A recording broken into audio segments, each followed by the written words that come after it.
You found us. Welcome to Emergency Protocol, a podcast for people who are stressy and depressy. We are your hosts, Denise and Jackie Freed. That's my mama. And that's my baby. We are sharing our 12 steps reimagined for today's society. And our bumpy, pothole-ridden spiritual paths. And we're bringing you along for the ride. This is us doing the actual work. When the shit hits the fan, you know it's time for Emergency Protocol.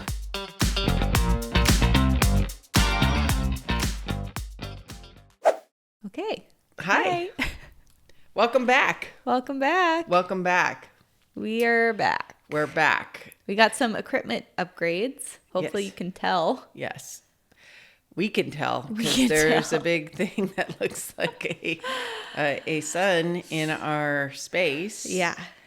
And we have these little doohickeys, so we're not leaning into a card table that we've covered with the beach blanket. Yeah. To make it feel like space. We still have our beautiful, very professionally printed on the printer at home Emergency Protocol logo on the wall. Yeah. You want to adjust your microphone since you're kind of leaning awkwardly? Okay. Like that? Are you? I just want you to be comfortable. Okay. I feel like you keep leaning forward. And well, because you get mad when I don't talk into the microphone. Because you were just turning your head like this. Oh, because I was looking at that. We might need to edit all of this out. No, I think actually this should be left in because this is the part that is the protocol. This is where the emergency starts creeping in. A little bit. Yeah. Maybe. So, hi, everybody. Hello. Sorry we've been kind of gone for a little while. We've been... Not sorry. We've been gone, but we've like... been doing some stuff. We haven't recorded in a while, and we were pretty committed to doing every other week, and we've been off probably now for 6 weeks. Yeah. And the reason that we've been off for 6 weeks is because we took a family trip to Japan. Yes. And we were finishing the remodel of this space. We got new equipment. There's been some things. But Japan was the biggest, like, we were physically gone. We're physically gone. Yeah. And we didn't want to come back. Right? It was reentry is rough. So I think we can talk, since this is a podcast for people who are stressy and depressy. Yeah. Ourselves included. Want to talk about the stressy and depressiness of travel and what that kind of looks like, or specific to this last trip we took? Mm-hmm. Totally. All right. Well, speaking... We can start with the...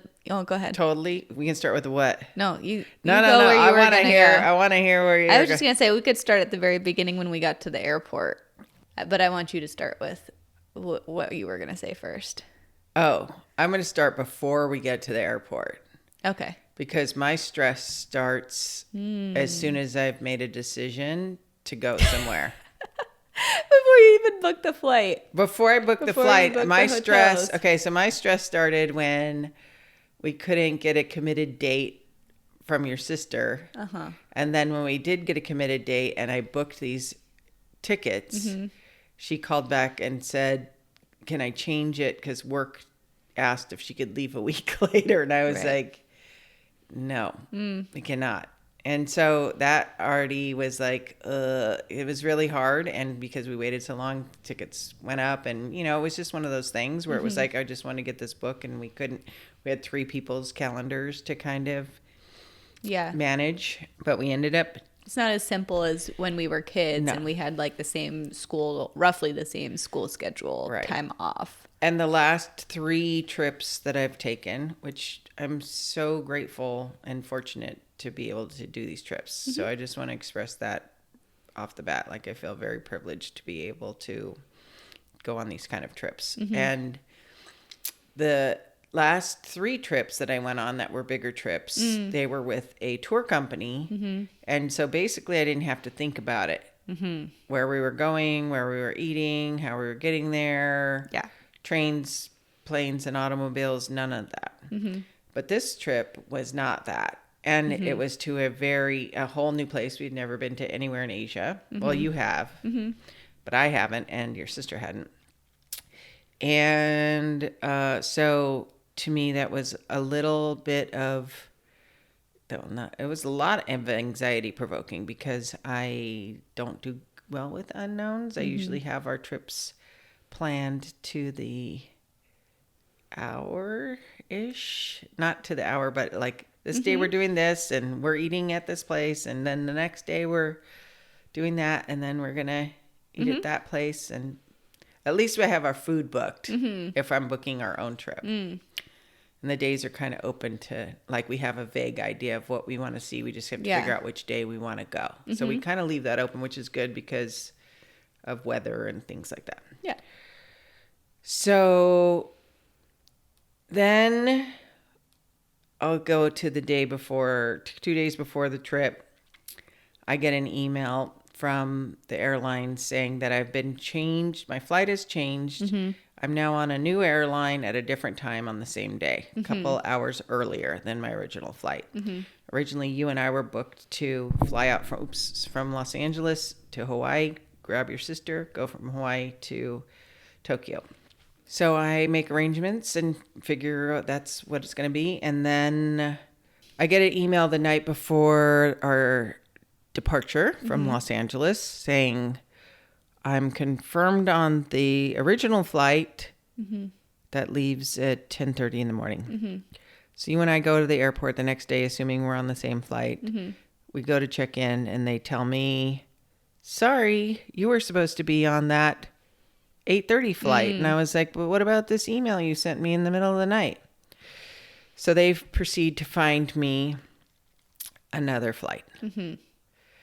Meanwhile, Jackie's hanging out with me to kind of figure out where I'm going to be and when we're going to connect. And then the lady says to you, like... And we've already committed our bags to this flight. So, like, checked bags are already, like, on the plane. Yes, because Jackie's flight has not changed. Yeah.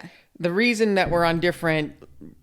The difference was I was coming back at a different time than Jackie was coming back. So while we were booked on the same flight, sitting next to each other, there were two different reservations for those flights. So her flight, nothing changed with Jackie. So the lady says, why don't you take her bags and you get your flight and we'll connect you guys later. Great. So Jackie goes off to get her thing. I'm kind of wandering around, decide to call my husband. I'm like, hey, can you come pick me back up? It's going to be like 6 hours now. Yeah. Until the next flight. I was like, can you come pick me back up? And then can we go to Dinah's for an apple pancake? Which I'm really happy I did. If you're in LA, Dinah's is relocating RIP. And so, What? I know. And so I'm really glad that I had my apple pancake. Whoa. Because that's a thing. If you know, you know. So then I'm delighting in my apple pancake and my phone rings and it's Jackie. And Jackie says, hey, so what time is your flight? Because they're offering a $3,000 credit to take a later flight. And she was like, what? Get off the phone. Go. Take the money. And I'm like, okay. Basically, so she got rescheduled to like 4 o'clock or something. Our flight was oversold. Hawaiian Airlines had some crew members who needed to get back to the islands. And so I guess they had started it low and like bid it up because nobody was taking the offer. And then finally they were like, all right, $3,000. And I heard that number and I was just like, yeah, I'm going to take that because we were already missing our dinner reservation. She wasn't going to be there till later in the evening. And her flight was leaving like a half hour later than mine. Yeah. So it was just actually the new one. I was like, is it a direct flight? And what time does it leave? They're Yeah. like, it leaves at 5. It's direct flight. I'm like, okay, great. Because everybody else, I guess, had to like get their spring break started, right? Yeah. Nobody wanted to delay. But luckily we had given ourselves a buffer. So that was actually a really good international travel experience too, to learn. Like when I went to Nepal in college, I had like a 2-hour layover in Tokyo at Narita. And that was tight. That was really tight to get to change terminals. Yeah. And I think the security protocols have changed at that airport since then. But having the like overnight transfer buffer was helpful. It was helpful, but it was also like 2 days of travel. It was. Yeah. And it adds another hotel that you have to stay in and move into and move out of. So, yeah. But also, like, if we had direct flights to Tokyo, it would have been way more complicated, right? We would have lost a night of hotel, whatever. It would have been a lot more stressful. So, interesting experience. And so mom's like, yeah, get off the flight. I'm like, okay. So, anyways, I'm going back to Japan. We'll see. TBD. I haven't decided exactly where I'm going yet, but I have this huge credit and yeah. So if you want to put it in the chat, if you see this and you are watching on YouTube, you just put in the chat to say, where should Jackie go that Hawaiian Airlines flies? I put it in. I did an Instagram poll because Hawaiian only flies like to a limited number of places. So it was like Australia, New Zealand, Korea, Thailand, Vietnam, Japan, Taiwan, China. And yeah, if you have suggestions, a lot of people said Australia, but I don't know about Australia. There's lots of bugs. There's big spiders. I think I don't like to drink enough compared to the local culture. I also don't drink beer, so. And I want to back up for a second because even when I kind of reconciled my anxiety around not knowing what we were going to do with this trip because it was really about you guys going to see what you wanted to see. Yeah. It was really about Livy. Well, it was about Livy, but it was also about you. Yeah. I mean, if anybody had places that they wanted to see, you had a list of places you wanted to see. Livy did not have a list. She had like 3 things she wanted to see. Livy had things she wanted to do, like broad categories. Yes. You had specific line item, specific, like... Yeah.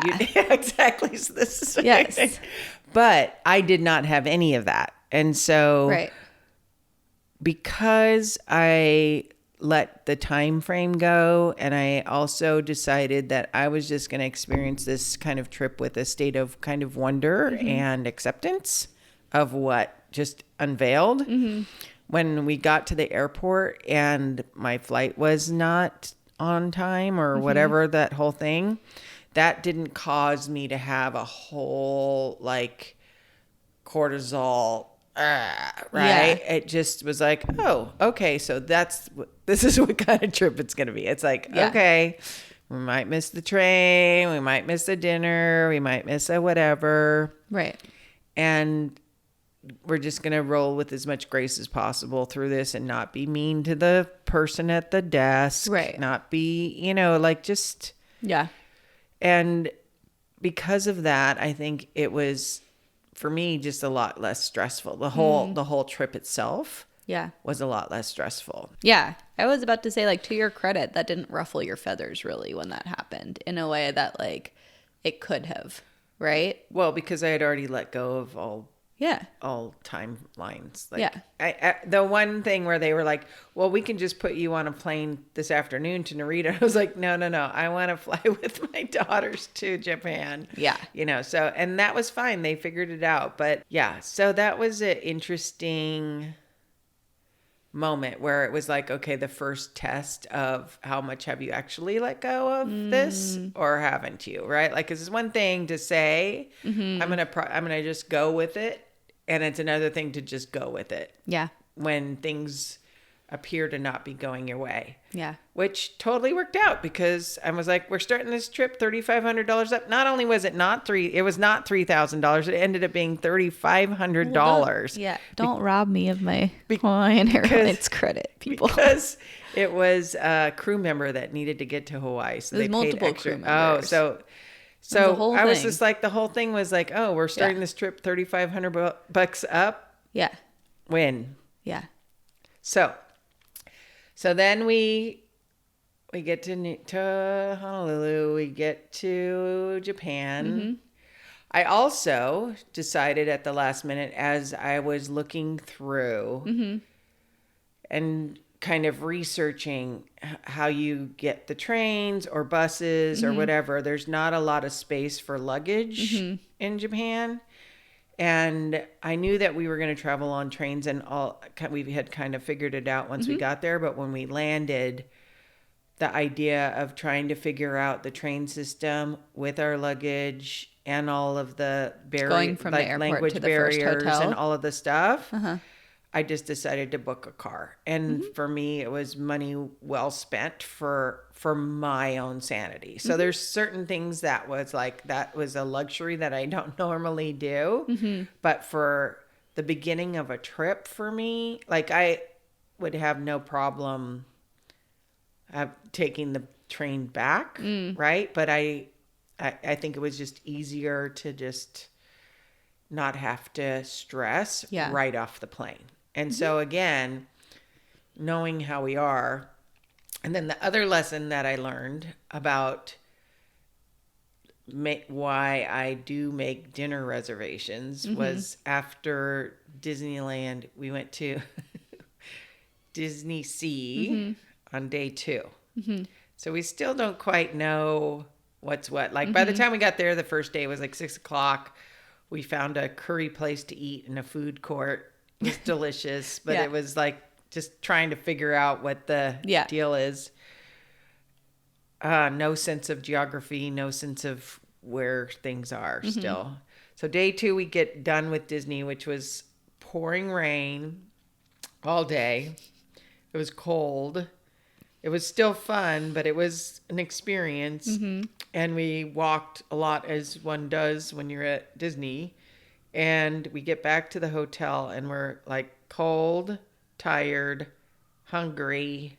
You also took a little tumble. Oh, I also slipped and fell. Yeah. Which, I whacked my elbow, which still hurts, but it's not broken or anything. And we're all just like hangry. And it was just like, and Jackie's like, there's a ramen place. It's like 15 minutes away. And at that point, I'm like, I am not walking in the rain for 15 minutes to go, because there's literally a food court across the way. And in that, I discovered the beauty and majesty of egg sandwiches at 7-Eleven. Because I was like, you know what, girls? You do what you want to do. Go get your ramen. I'm going to the store. And I left them, and it was not nice. The way that I was not nice, and I was not feeling good. And I apologized via text later to everybody, and we kind of all settled into that. But then I was like, oh, that's why I make reservations, because at the end of the day, you're out of the choice making. Like you can't make any more choices. And you're tired and you're hungry and your body's tired. And it was just like, oh, this is why. And so then I started setting up some dinner things for us. And that also gives you an end point to your day. So it's like, okay, we can do all of what we need to do. We're going to end it here. And that kind of also directs like where, once you figure out where you're going to be, then you can go, okay, I'm going to have dinner here. Yeah. And then we didn't have that experience again. Really? Kind of. Yeah. We had some hangry moments. I think, like the trip, it was a great trip, right? Like loved the experience. I think there are definitely things that I would have done differently, knowing what I know now, and also just like being aware of our family altogether. I think up until somewhat recently, and maybe even like the last couple trips that we took, I feel like there's always been this feeling that we need to stay together and do every single little thing together always. Right? And like, this about yourself. Mom loves a church. She loves a cemetery. She loves a museum. And so past trips have had a lot of those things, which is great. I'll just step in. I'm like, ooh. And I just go like in. Walking into the neighborhood church. Yes. And so Livy and I can appreciate those things, but we like them in smaller doses. Right? And so we did split up a little bit here and there. I think I would have liked to see you advocate a little bit more for the stuff that you wanted to see, or take more agency in that. Right? or saying like, I'm going to go do an onsen day. Like, if you guys want to come, let me know. But I didn't even know what I wanted to do. I didn't have, like, again, I didn't have a thing that I wanted to do. Yeah. So there was not I had booked the things I wanted to do. I'd booked the onsen for the night that I wanted to do. Which was a fiasco. I booked It wasn't a fiasco, but it was. That was our abroad in a foreign country experience. Also, I booked that robot thing that looked kind of crazy. That was on Anthony Bourdain, but the day it just didn't feel like I wanted to go, and so we didn't go. And I don't feel like I missed anything. Yeah. I feel like there was a lot more we could have seen. Like, thinking back on what we did, I feel like it was good because we did like some touristy things, but we did a lot of like going to smaller restaurants and smaller thrift shops and like little neighborhoods. And like, there are some places that we went back to multiple times, which is nice to kind of develop more familiarity within a neighborhood. But I definitely feel like there are areas that we missed because we spent so much time in our little neighborhood in Kyoto. Yeah, exactly. We should have branched out a little more. Yeah. And I agree with that. And guess what? We get to go back. Yeah. Like, I fell in love with Japan. So I fell in love with the culture, the cleanliness. Everything is so fucking respect. cute over there. Super cute. Just little. And also a little bit weird. Like, there's some weirdness that is definitely there. And everybody is very polite and like this. And then I'm like... And there's definitely a freak show that's happening at night and behind the scenes. Like, so I was like, oh, there's a whole nother underbelly that he didn't even tap into. So we had a few fiascos. And again, in the moment of the fiasco and the onset of the fiascos of us like missing each other and there was Mercury a night where was also in Gatorade. Yes, I think, Mercury was definitely in Gatorade. And so we're just like... Which, like, would I plan my next international trip around not traveling during Mercury, Gatorade, and an eclipse? I don't even really know what that means, but no, probably not. So it would just be, not Mercury. That I do know because electronics and shit just doesn't work. Yeah. Anyway... In that moment where, we were supposed to go to this onsen, which is a natural hot spring, and and I had planned a night there with the three of us. Mm-hmm. Travel wise, we missed each other when we were supposed to take off, and I'm in a cab. They get back to the hotel. There's some scrambling that happens, and I was really like bummed out in the beginning of the car ride, and then I just let it go. But because I had to let it go. Radical acceptance. Radical because surrender. I was going literally like 6 miles, and the guy took an hour and a half to get there.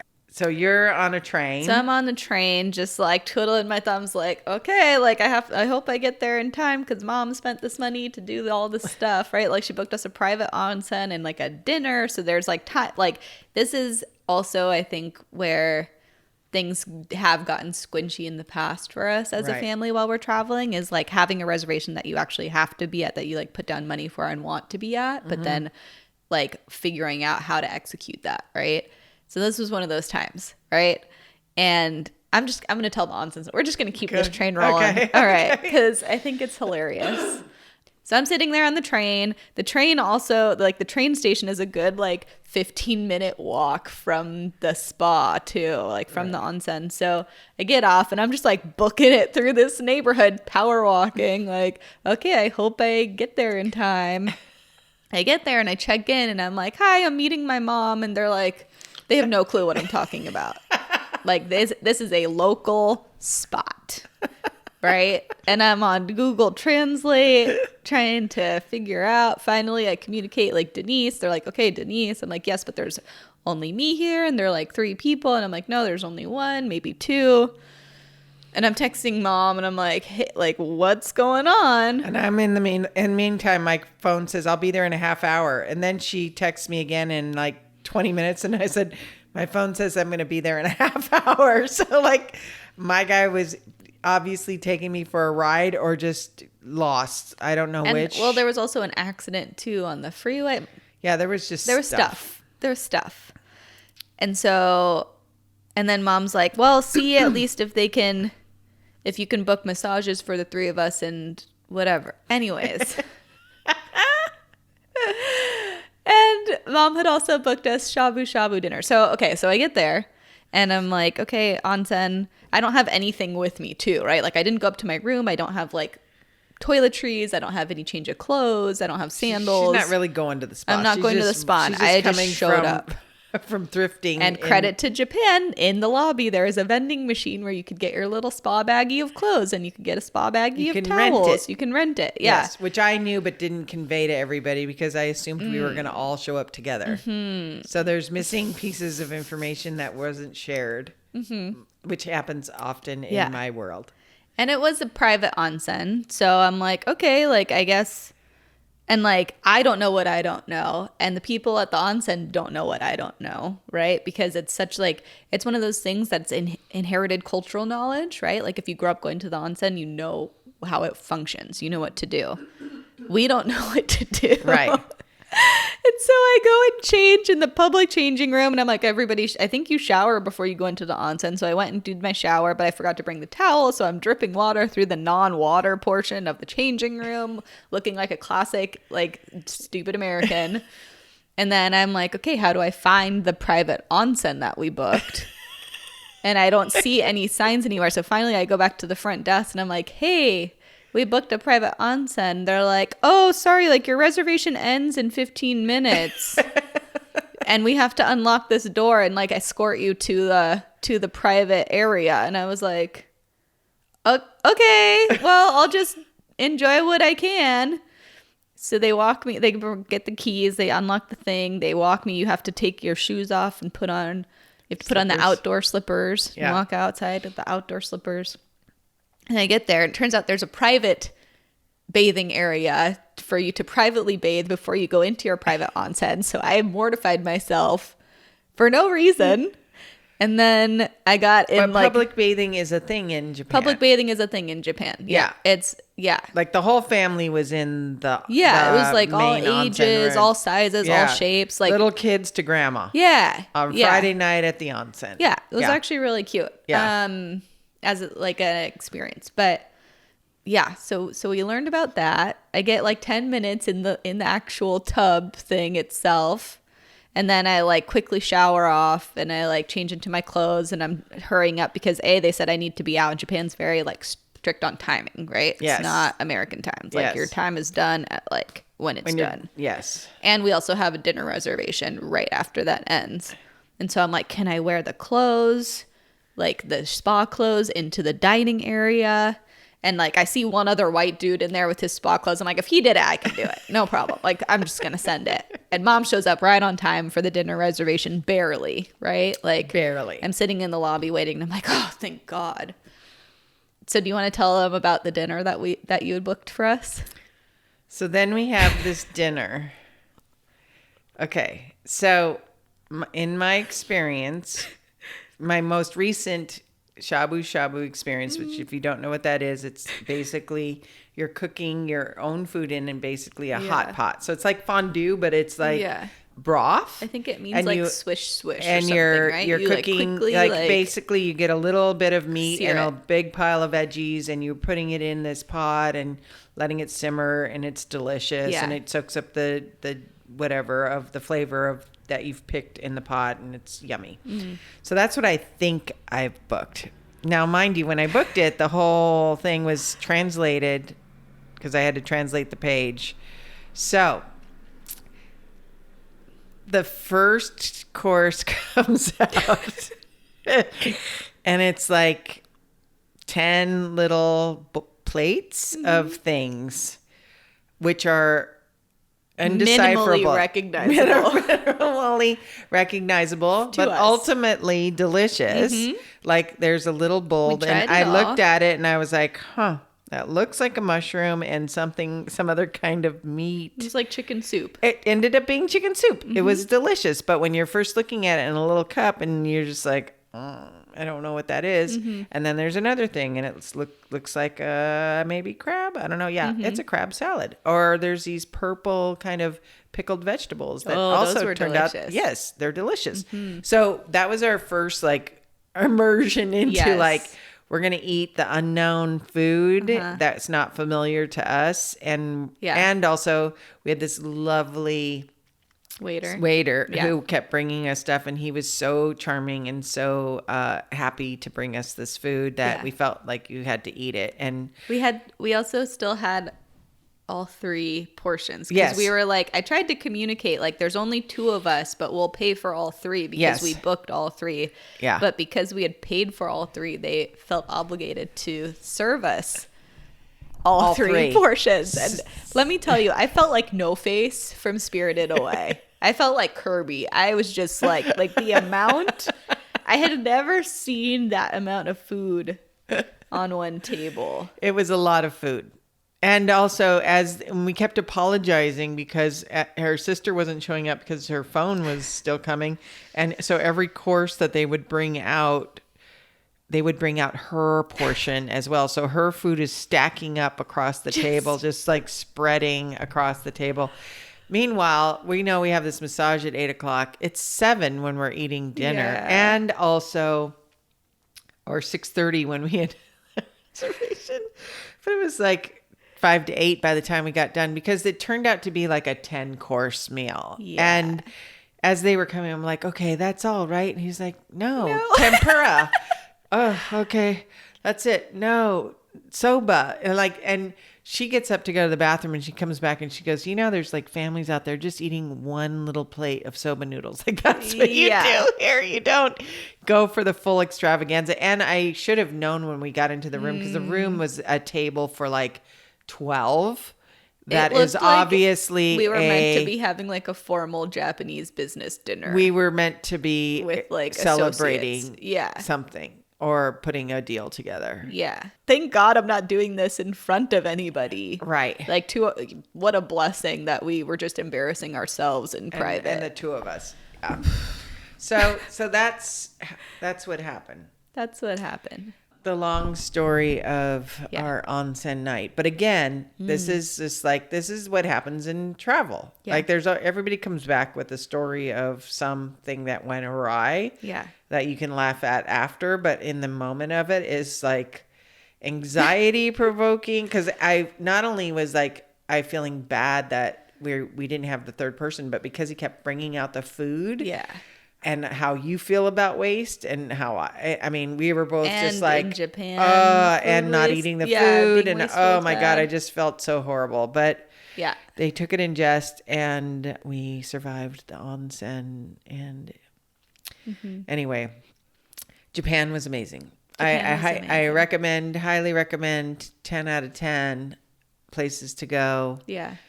The American dollar is super strong there right now if you are so inclined. Yeah. And definitely like egg sandwiches. Eating in convenience stores. You can eat in convenience stores there and have like actually delicious food, really cheap. And I don't think I've even been to the 7-Eleven that's on the corner of our like area. Maybe twice in the 30 years I've lived in this house, basically.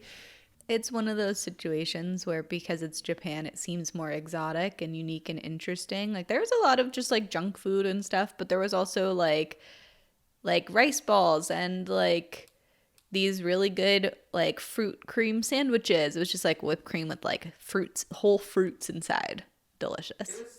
So then, we walked 15,000 steps a day. My body was tired. There was a little bit of crankiness. There's a little bit of crankiness. It was hard to stand and wait in line. You wait in a lot of lines for these little hole in the wall food places at night. And so it was hard to stand after walking all day like that. And she already doesn't like to wait in lines. Yeah, but that I was explaining to Jackie, like I had surrendered the waiting in line part. It was just physically hard.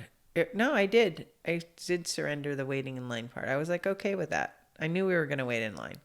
I would prefer that we didn't have to wait in line, But also over there, it seemed like all the places you could make a reservation were very expensive, and I didn't want to spend like $300 on a meal. Yes, that's what I was gonna follow up the onsen story with. So like, you had decided that we didn't need to do any like kaiseki meal. Like, there's a lot of really great food that you can pay a lot of money for in Japan. There's a lot of really great food that you can pay a little bit of money for in Japan.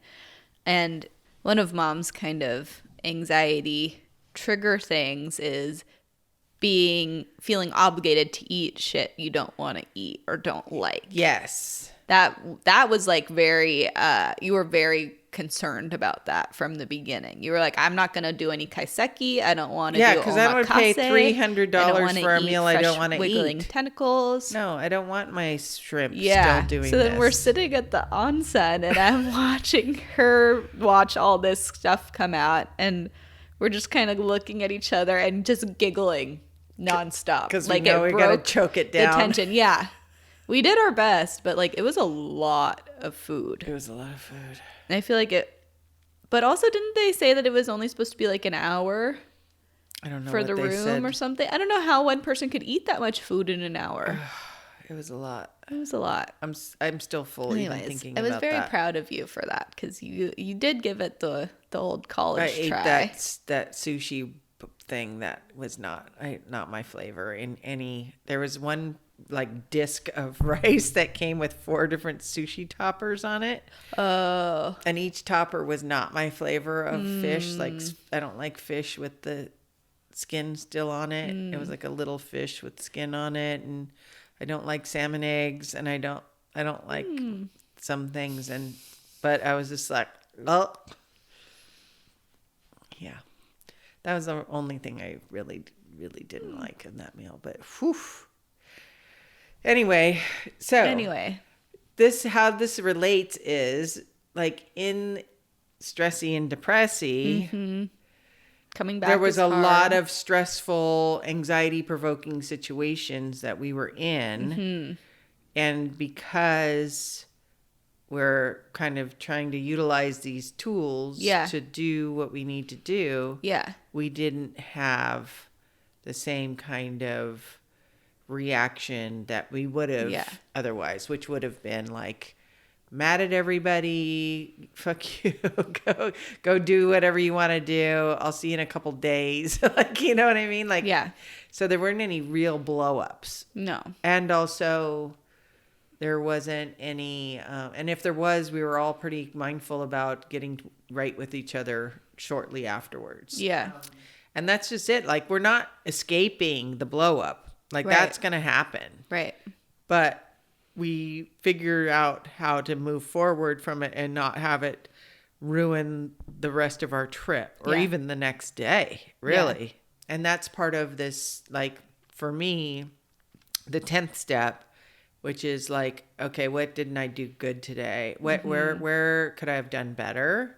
And, you know, I could have done better in like being more aware of like hungry. So blood sugar. Like, well, yeah. And so for the rest of the trip, I actually did have like little snacks in my bag so that if it was getting to that point of the day where I was just like, you know, a few hours we got to cover. Yeah. And I'm getting hangry and tired, that I'm not going to let my blood sugar go down that far so that I turn into this bitchy mom. Yeah. And sometimes you forget that that's what you're doing and that's how you're going to plan for the day, but you just do it. Then you come back. And that's where the depressy part comes in. Yeah. The stressy part is when you're out in the world. And then the anxiety is there. Yeah. Stressy, and then the depressy is re-entry into life. Like, you know, where it's, oh my gosh, okay, I'm going to go back to work, which I love my work. I love the people I work with. I you know, but it's also like leaving Hawaii. Why am I not living in Hawaii? Why am I not living in Japan? Why am I, you know, like the thing about travel, especially out to other countries, is you get this to see how other people live. And you're like, oh, is the way I'm living how I want to live now that I've seen this other way? Yeah. Totally. And it's a little wake up for people. It is for me anyway. Yeah. And so coming back, and I had a month off. So it was a sabbatical where I get a whole month off because of my company, which is amazing. They actually make you take a month off after you've worked there for 5 years because they know you need it. Mm-hmm. And I didn't realize how stressed my body was till about the second week in, and I didn't look at my emails the whole time. It's the first time I've taken that much time off in my whole working adult life. Yeah. Sobriety life, because let's get real about my working abilities before then. And the last week I was home, so I went into kind of this inertia space where it was just like I didn't want to do anything, and I didn't have to do anything, and I didn't do anything, which was probably what my body needed. But to go back into a hamster wheel that's moving from that is challenging. And so it's taken me a few weeks to get back into it and also be like, oh, I can't just go to 7-Eleven and get a delicious egg sandwich for $1.70. I can't have 27 plates of sushi on what was that sushi? Conveyor belt sushi. We ended up with 27 little plates. 27 little plates of sushi. Yeah. And it was $34. Yeah. And we don't have that. That's not ever going to happen here. No. No. And so just the adjustment of everything's so expensive and everything is... The work culture's terrible. Insurance is terrible. I think the work culture there is a lot harder. We didn't touch that. I think they work a lot harder than we do. Yes. So with a lot less vacation. Right. Yeah.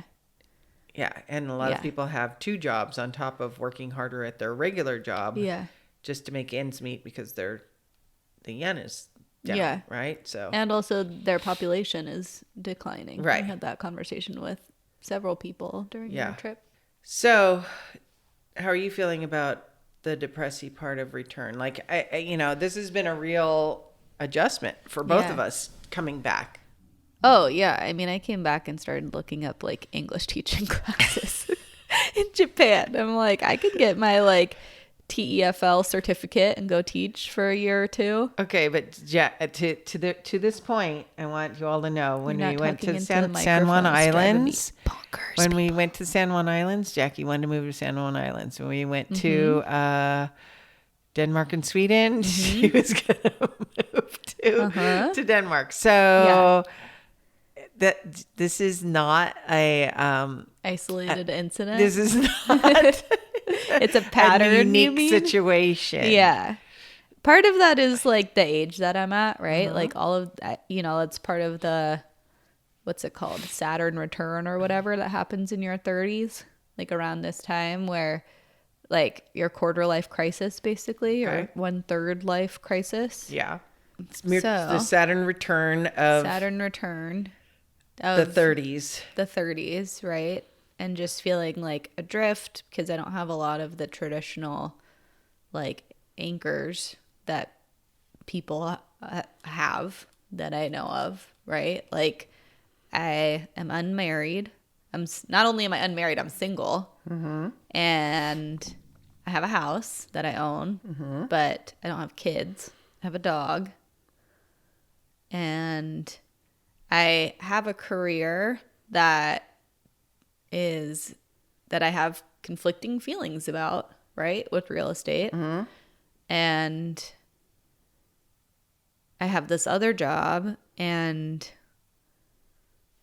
I just feel stuck, right? So part of me is looking at all my reaction to all of these places that we go and this kind of, oh, I want to go live there and do this. And is that me looking for an escape from my current situation? Is that valid, or is it actually legitimate, right? I mean, geographics are definitely things that people do looking for the grass is greener. Totally. And, I've always cautioned people that I've sponsored, wherever you go, there you are. You bring yourself with you to wherever it is. You're not going to escape your head. Mm-hmm. No matter where it is. Totally. Yeah. Totally. But also just trying to be aware that like a lot of the reasons why I feel uncomfortable or stuck are broader systemic issues with our country that I have less control over, right? Mm-hmm. Like not having universal health care keeps a lot of people trapped in specific jobs, right? Yeah. And not inflation, corporate greed, artificial inflation is really out of control, especially in Los Angeles. Housing is really expensive. I'm also single, so I'm paying for everything myself, right? One big advantage of being in a partnership where you're cohabitating is like sharing expenses, right?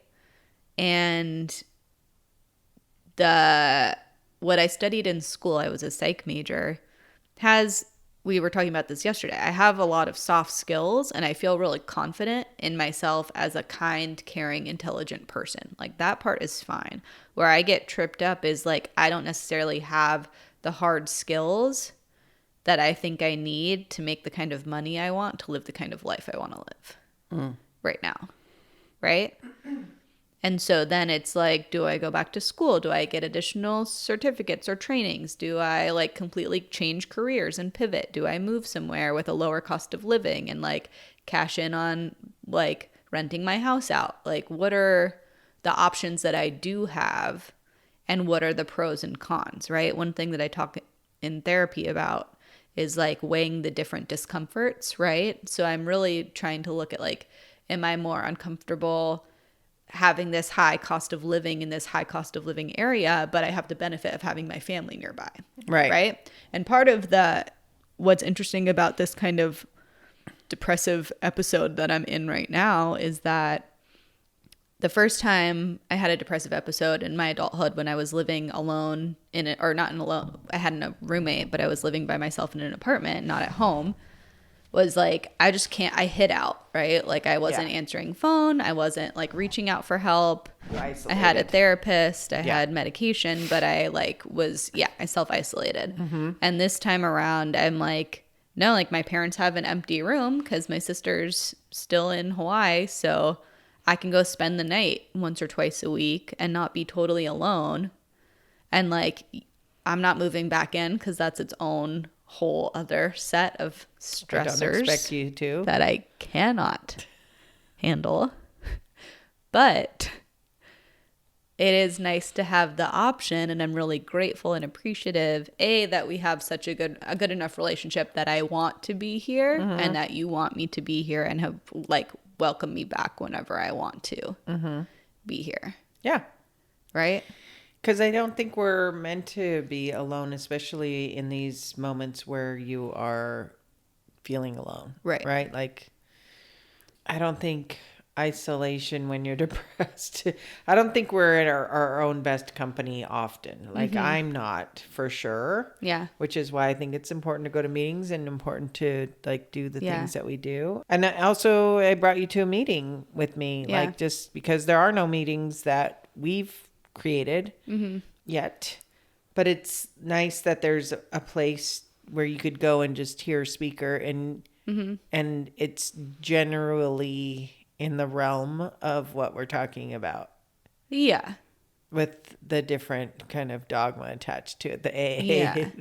I don't think I would feel as comfortable attending a meeting alone and if I hadn't grown up around sober people. Right? Like that space I would feel very much like an imposter in that space. Right. Because there's a very specific language and there's a whole thing that happens there. But anyway, I think there's something to that. And, you know, in my kind of depression coming back, because it is depressing coming back. I think everybody experiences that when they come back from vacation because vacation's over. And now it's like back to the grind until you get your next vacation. So for me, I need to now know that some people are motivated by the carrot and some people are motivated by the stick. I am a carrot person.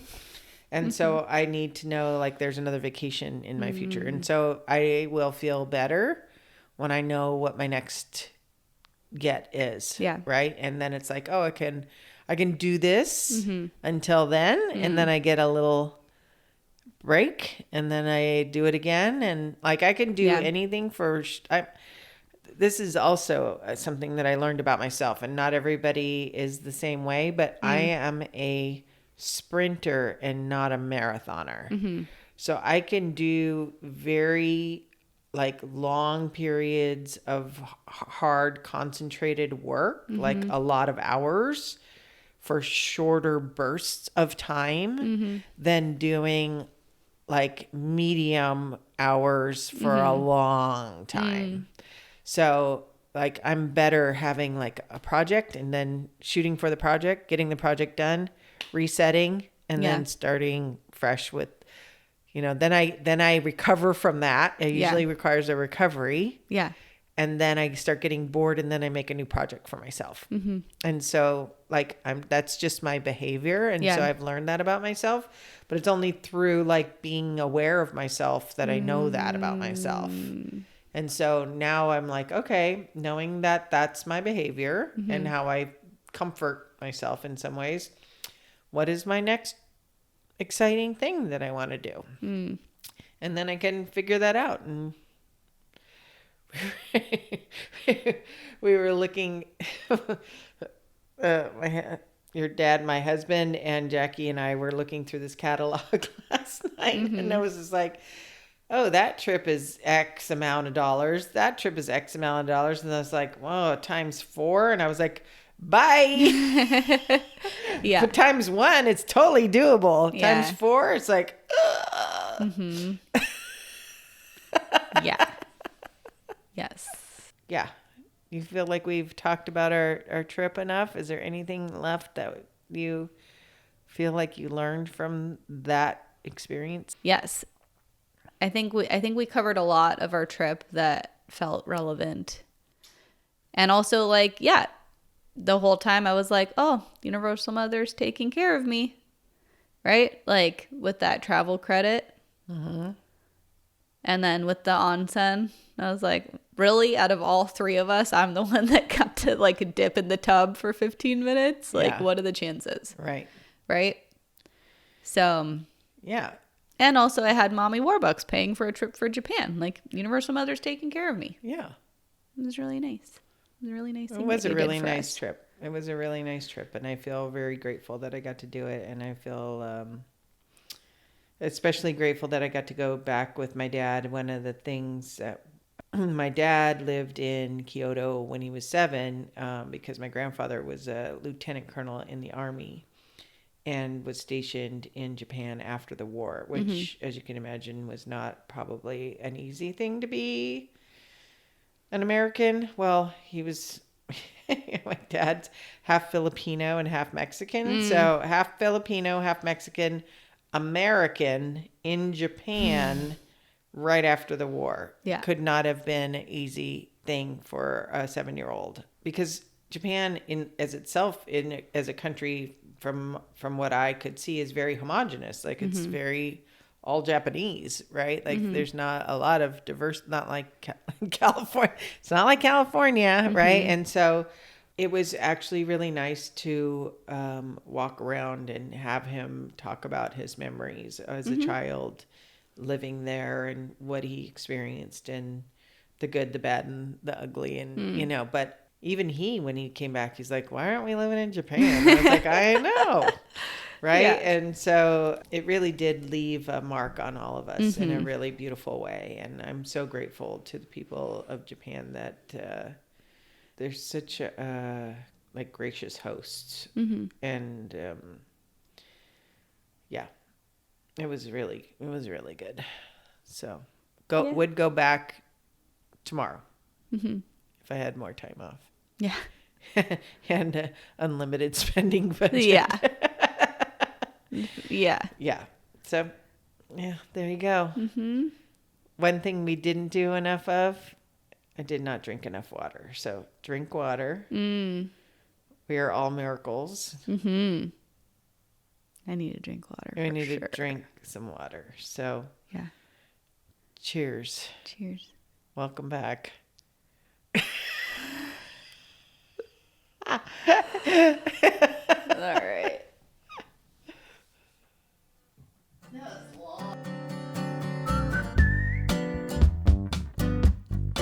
We want to hear from you.